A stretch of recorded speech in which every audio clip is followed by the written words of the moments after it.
Sali Berisha në daljen e fundit për mediat u shpreh se opozita duhet të jetë aktive me denoncime konkrete pasi nuk mund të pres vjeshtën. Ndërkohë numri 1 i Partisë Demokratike u shpreh po ashtu se po përpilohet raporti që do të dërgohet ndërkombëtarëve. Këto zgjedhje sipas Berishës tregon se Edi Rama është i aftë të bëjë gjithçka, të paguajë çdo çmim për të shëruar zgjedhjet në fars. Berisha garanton se opozita do të bëjë gjithçka për të kthyer shqiptarëve votën e lirë. Faleminderit. Unë mendoj se opozita nuk mund dhe nuk duhet të pres vjeshtën. E kam thënë dhe them, këto zgjedhje treguan se Edi Rama është i aftë të bëjë gjithçka, të paguajë çdo çmim për të shtruar në fars. Opozita duhet të bëjë gjithçka, duhet të bëjë gjithçka për të kthyer shqiptarëve votën e lirë. Sot shqiptarët nuk kanë vetëm zërin e opozitës. Jo. Sot shqiptarët kanë zërin e 108 partive politike të Internacionalës Demokrate të Qendrës. Kanë zërin e 87 partive politike të Partisë Popullore Europiane.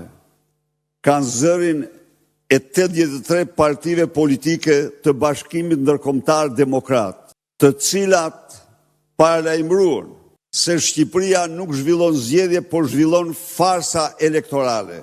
Farsa elektorale 11 majit u paralajmërua botërisht nga të gjithë ata që besojnë votës së lirë.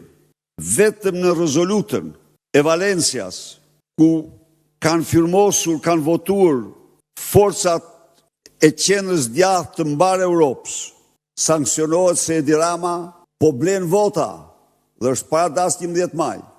Po blen vota me lek, po blen vota me kanabis.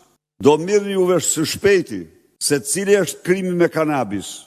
Shumë shpejt do njihi me përmasat e krimit me kanabis.